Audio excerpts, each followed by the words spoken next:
Good evening, I'm Alex Dierckman. CDC officials say a person who traveled from Saudi Arabia to Indiana is the first in the state to be identified with the deadly respiratory virus, MERS.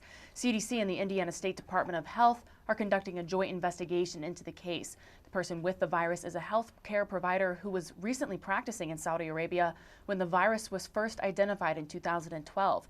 The person traveled from Saudi Arabia to London, then Chicago, and took a bus to Indiana.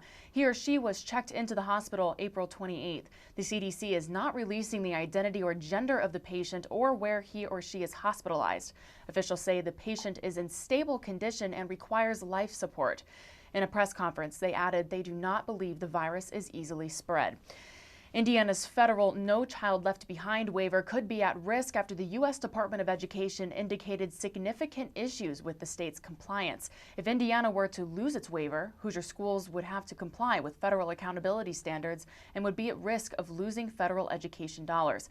In a statement, State Superintendent Glenda Ritz says her department is prepared to demonstrate full compliance with the federal waiver. She says that includes updating federal officials about the new education standards and school monitoring efforts led by the state's Division of Outreach for School Improvement, which Ritz created last year.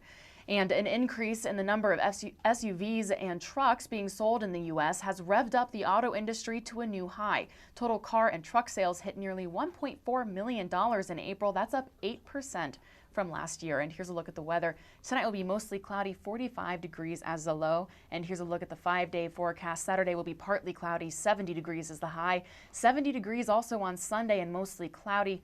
Monday, partly cloudy, 72 degrees is the high. 56 degrees as the low. For more on local news, go to WTIUnews.org.